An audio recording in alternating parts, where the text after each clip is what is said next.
Всем добрейшего времени суток, дорогие друзья, с вами я, Каштан. Собственно говоря, сегодня у нас будет обзор на вот такую клавиатуру Game Power Overlord. Это механическая клавиатура, в моем случае, с красными свечами. У нее есть подсветка, в общем-то, по факту это, наверное, как называется, RGB, но на коробке написано RBV. Возможно, я что-то не знаю, но, скорее всего, это просто неполноценная подсветка, которая тоже, умеет светиться разными цветами, красным, синим и так далее. То есть не имеет полный спектр цветов RGB, а и светится какими-то ограниченными цветовыми оттенками.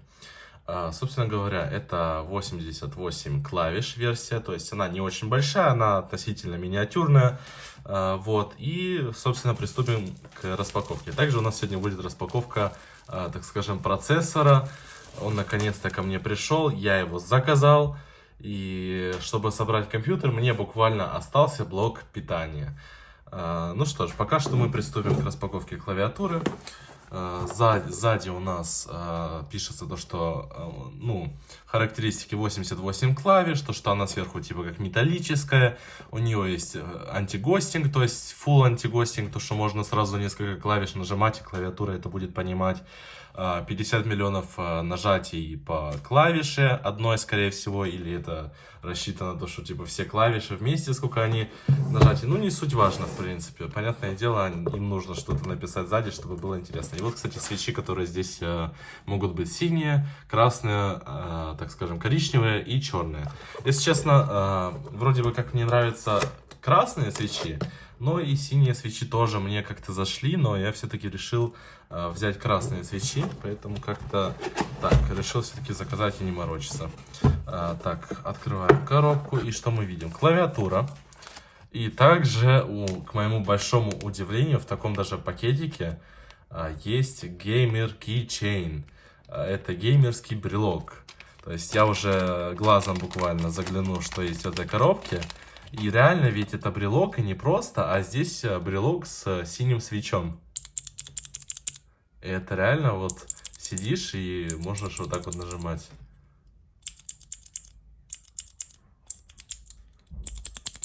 В общем, тема темная, потому что реально вот иногда хочется что-нибудь понажимать, когда вот компьютер не рядом.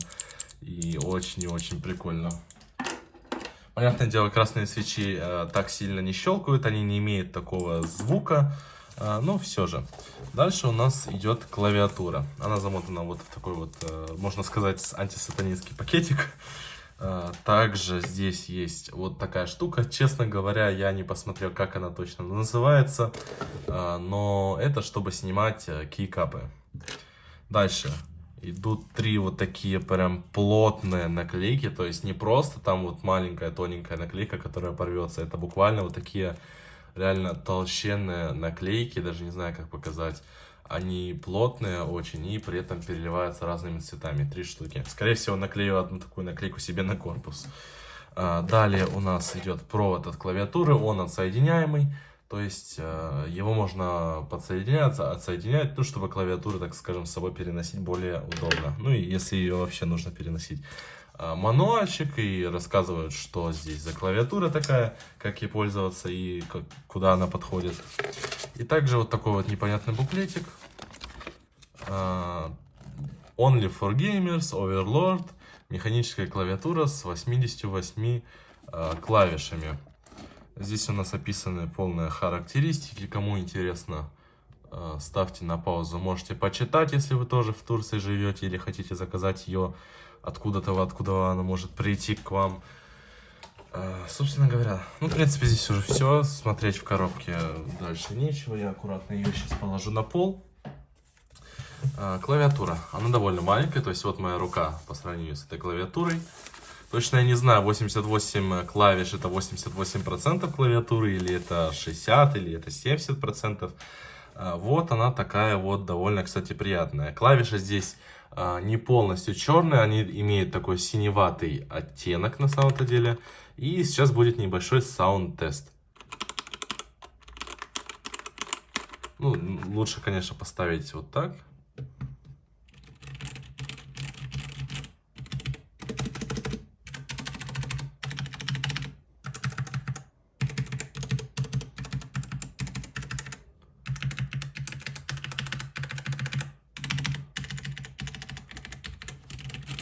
очень даже неплохо. Собственно, как они и сказали, сверху это типа металл. Вот у нас логотип, собственно, это как его, я забыл. Русский язык уже улетучился за 6 или 7 лет в Турции. Логотип бренда, вот. Собственно, клавиатура довольно легкая на удивление.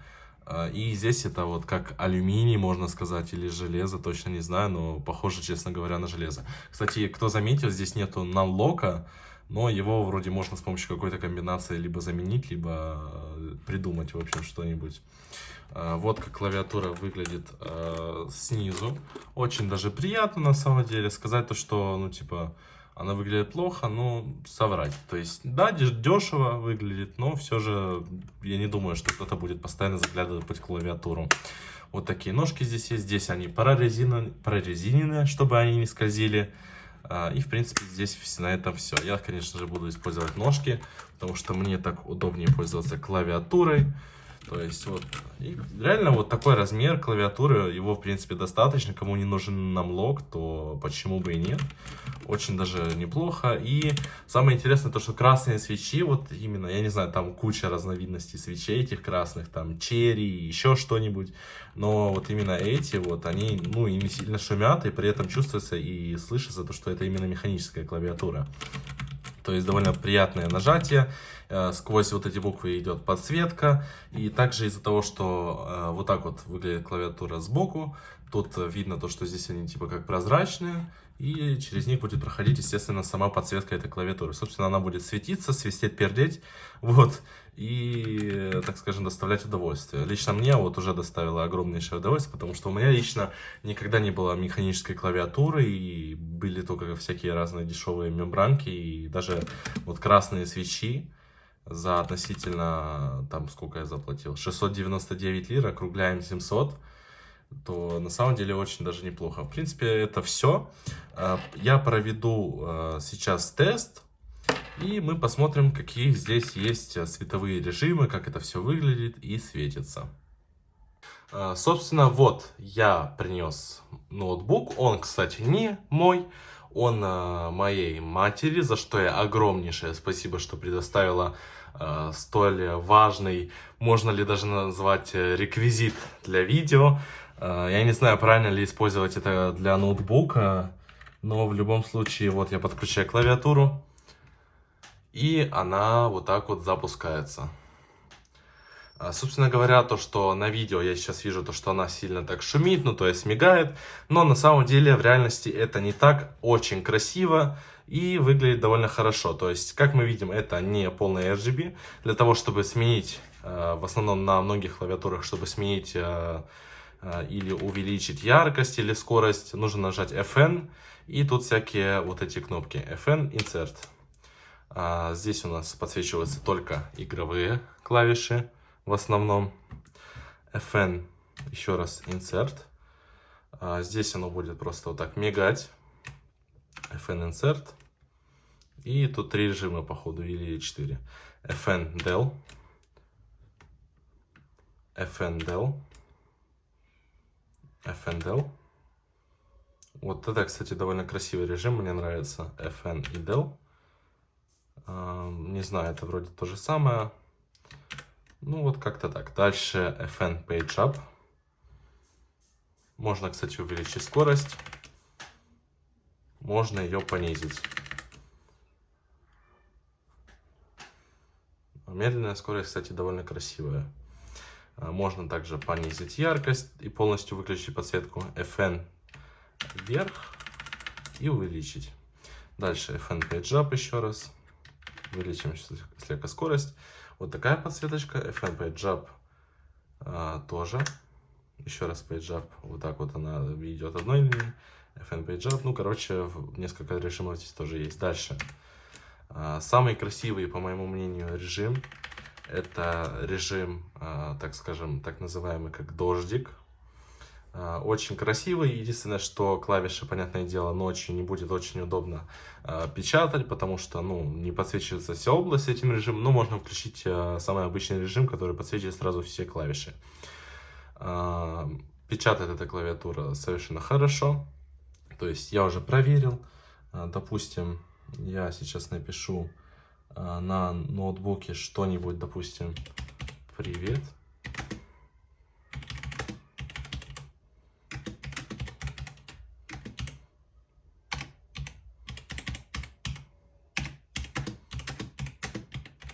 На самом деле сложновато писать, потому что здесь нет русской гравировки и вообще наклеек, но я, в принципе, более-менее что-то знаю. Метод MDG в любом случае найдется. Вот такая красота. Клавиатура реально очень миниатюрная, очень легкая и вообще никак не скользит по столу. Это, в принципе, все режимы, которые здесь были. Особо интересного здесь тоже нет. Вот тоже довольно красивый режим. Вот, типа как змейка идет. И опять дождик. Ну что ж, переходим к процессору. Далее у нас распаковка и обзор процессора. К сожалению, на данный момент запустить сразу компьютер с этим процессором я не смогу. Но буквально, я не знаю, месяц-два, возможно даже меньше, и у меня будет блок питания. Сам собирать компьютер я, к сожалению, тоже не буду. Я бы хотел его собрать сам, но я лично не доверяю себе и не хочу что-либо спалить в своем же первом компьютере. Поэтому я хочу, чтобы это сделал за меня мастер. Как минимум, если он накосячит, то не будет так обидно, потому что с ним еще можно это все будет дело обсудить. А самим с собой что тут обсуждать, ну, дурачок получается. Сломал свой же первый компьютер и, ну, ладно. Не будем говорить о плохом, скорее всего, все пройдет замечательно. Даже если не пройдет замечательно, оно должно пройти замечательно. Вот такой вот антистресс. Очень и очень классный звук. Это, кстати, процессор i3-12100F. 4 ядра, 8 потоков. Довольно неплохой процессор за свою стоимость. Опять же, это вот мой первый компьютер. У меня просто физически нету средств, чтобы купить что-то более мощное. Если же говорить про i5, вроде бы 12400F. Да, у него больше ядер, 6 вроде бы и потоков, если я не ошибаюсь, больше. Но он прям, ну, не насильно, не настолько больше имеет производительности, чтобы переплачивать за него лишние 2 или 3 тысячи. То есть у меня этот процессор я купил за 2300 с чем-то лир, когда как i5 12400F стоит около 5-6 тысяч лир. Это вот турецкая валюта, если что, кто не знал. И это, кстати, довольно дорого. Ну, для разных людей по-разному, но лично для меня это реально дорого.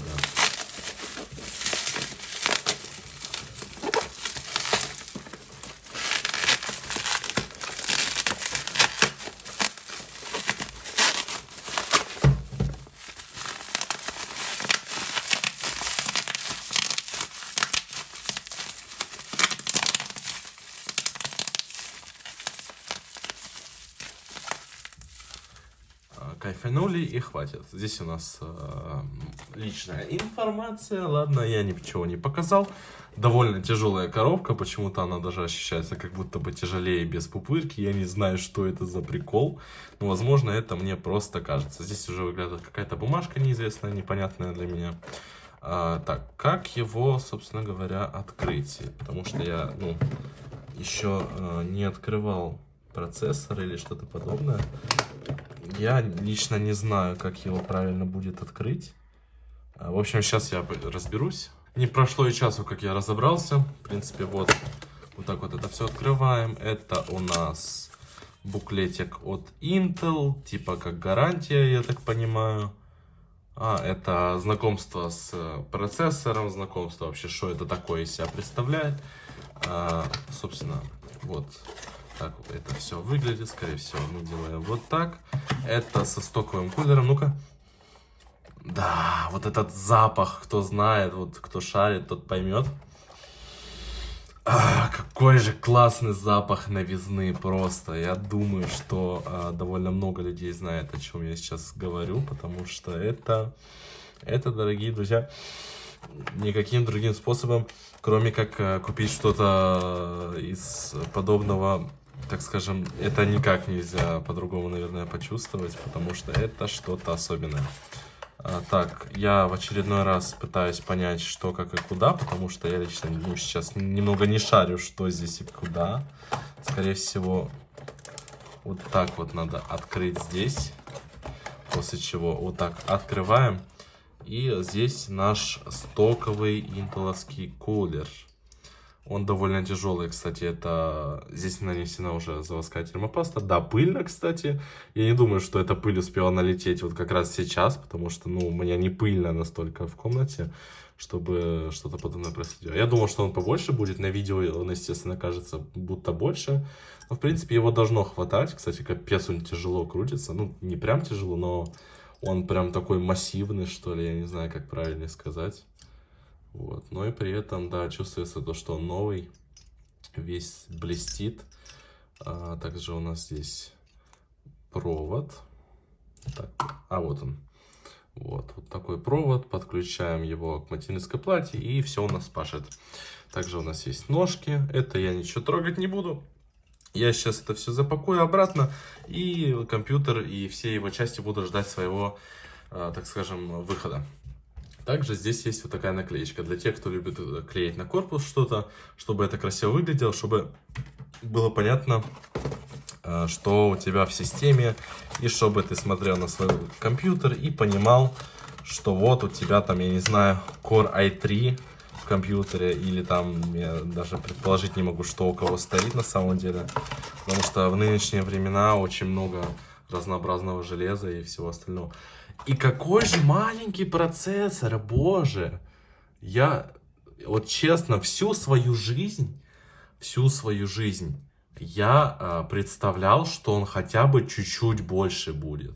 Потому что на видео он сейчас, да, он может показаться огромным.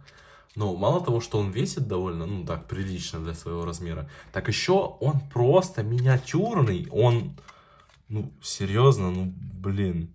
Я всю свою жизнь думал, что реально будет как-то побольше, что ли. Вот такой вот красавец. Сейчас я его аккуратненько возьму. Вот так вот это все дело выглядит и блестит. Зеркальная поверхность, кстати, ну как зеркальная, не образно, а имеется в виду, что ну вот прям блестит просто новизной. Понимаю, что процессор реально не самый мощный, и казалось бы, можно было бы взять что-то поинтереснее. Тот же сейчас набегут, если мое видео залетит там куда-нибудь в реки, и как оно бывает, сразу набегут: ко-ко-ко, почему не AM4, почему не AM5, почему не AMD? У меня видеокарточка от AMD на данный момент и процессор от Intel. Я для себя выбрал то, что для меня Intel будет более интереснее, даже если он будет дороже. Те, кто хочет AMD, и те, кто, ну, как бы воспринимает AMD, пожалуйста, то есть сказать то, что я не люблю AMD, нельзя, потому что если бы я совсем не любил AMD, я бы не купил процессор, точнее, извиняюсь, видеокарту от AMD. Вот, поэтому те, кто не совсем дружит с мыслями и не хочет рассуждать, и понимать то, что на самом-то деле люди-то разные, наверное, бывают, да, как бы, не как там, я не знаю, то ли жизнь людей не учит, то ли что, но думаю, что... Так, я даже не знаю, как его там обратно сюда засунуть. Вот, все. Это все происходит в лайв-режиме, как вы уже могли понять. Вот, и я пытаюсь это все аккуратно засунуть, но не получается. Ладно. Собственно говоря, опять же, вот такой красивенький кулер. В будущем я хочу его сменить. Всем, кто досмотрел до конца, большое вам спасибо, потому что смотреть в мои видеоролики это довольно, ну, можно сказать, даже сложно. Но те, кто по-настоящему любит мои видеоролики, и те, кто смотрит их с удовольствием, большое вам спасибо, что досмотрели именно до этого момента. Всегда, вот когда я снимаю вот ту же самую клавиатуру или тот же самый процессор, это мое личное и первое впечатление. Я за свою жизнь вот держу впервые в жизни кулер от компьютера. Вот впервые в жизни я сейчас притронулся к чему-то такому. Да, и не зря притронулся, я немножко, так скажем, нанес на себя термопасту, чтобы меньше перегреваться во время покупки новых комплектующих. Вот.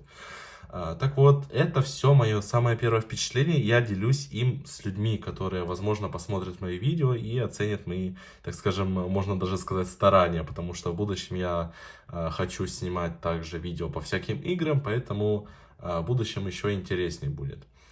Еще раз всем спасибо, ставьте лайки, подписывайтесь на канал, пишите любые комментарии, я постараюсь вам ответить, только если эти комментарии не содержат какой-то бессмыслицы. Пожалуйста, дважды думайте перед тем, как что-то писать или говорить, это вам поможет в жизни, и мне тоже не раз помогло.